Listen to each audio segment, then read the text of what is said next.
Welcome back to West Texas View. Now I want us to talk about what those soldiers feel like when they get these gifts from this big box from home, and they open it up and it's just packed full. And this whole notebook right here is full of thank you notes. Look how fat and thick this notebook is, full of thank you notes from the troop members that received these boxes. And I'm going to read some of them to you, but I want you to talk about the notes and what that does for the volunteers when you receive them, and tell some specifics. Well, it's you know, we send these to the soldiers, sailors, airmen, Marines, and invariably, even in combat, they will send us a thank you letter back. And I can tell people how much this project means, but you don't have any idea the good we do until you read these letters and see what they have to say. We've had a young man who came in from a mission one day, and sitting on his cot was our Christmas box, and that was the only Christmas he got. The only thing he got was this. Yeah, but he shared it with his platoon mates. And one thing we have done is try to get the entire list of men and women in each platoon or company so we can send boxes to every person, so that the man and woman who never gets any mail gets a box at Christmas. And you know, it's touching. These letters, I defy you to go through there and not get a tear in your eye. Without bawling and squalling. Yeah, I know. It's a bawling and squalling kind of thing. But what you just said is so profound. We get so much out of doing it, collecting these gifts, packing them, giving our time and our hearts, and sending them over.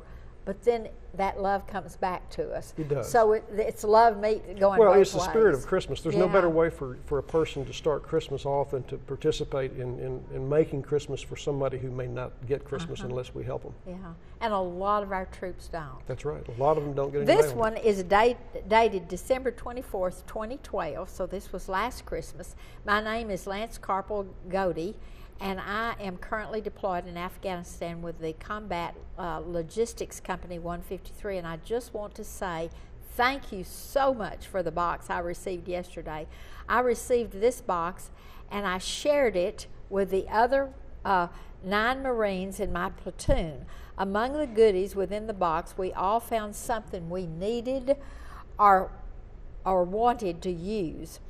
I, for example, got the knife, which will come in handy in the future, and the cleaner lubrication protector and boar snake puncher, which is extremely useful to clean our M16s. Within the letters received in the box, it stated that you wanted to thank us for what we do, but we want to say that not only is it our job, but it's also an honor to serve our country. And the little things our country, especially people like you and your organization, make it so much better and more rewarding, knowing the people of my country cared and do projects like Christmas for our troops. Thank you again for the box. It was absolutely fantastic, and we are all so very thankful. God bless your organization, and God bless our nation. Semper Fidelis, Lance Corporal. And the neat thing is this was handwritten, and you know, you don't have probably a lot of stationery and pencils over there.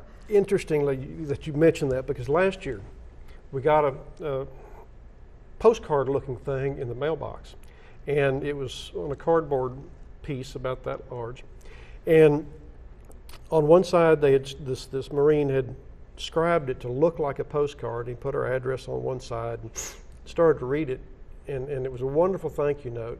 And I turned it over and looked at the back side of that postcard. It was a rations box. He didn't have any postage, so he took the knife we sent him, cut off the rations box top to it. It was chicken and dumplings is what it was, and wrote a very nice thank you note. So a lot of them don't have anything to write on there. But they feel so compelled that they've got to make some connection with you.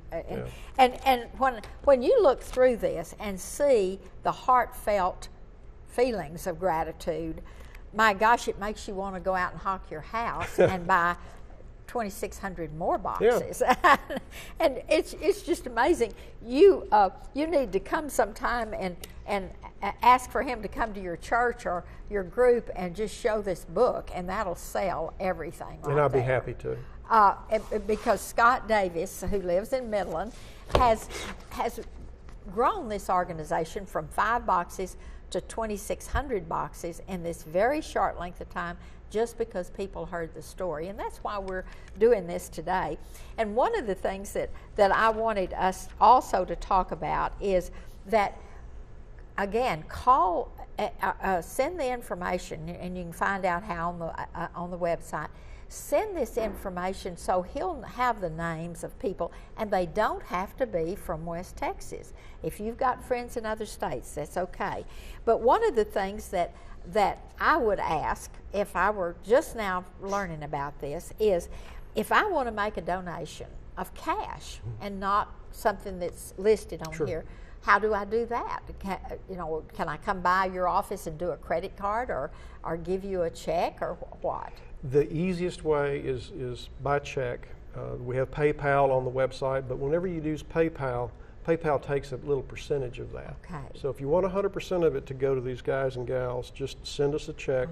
We are a 501c3 charitable organization, so you'll get that benefit. But send the check to the address on the website. And in addition to that, if you have time at Christmas, check our schedule. Come help us pack these boxes. Yes. We will be packing at First Presbyterian Church in Midland and First Presbyterian Church in Odessa.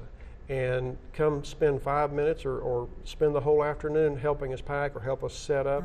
If you want to volunteer, if you have children who are needing community service hours, we can help them with that. We need all the volunteers we can get. It doesn't happen without volunteers. We have no paid staff, so we need people to pitch in. And again, this was one of the things that was really important to me as a mother, is to train my child in service.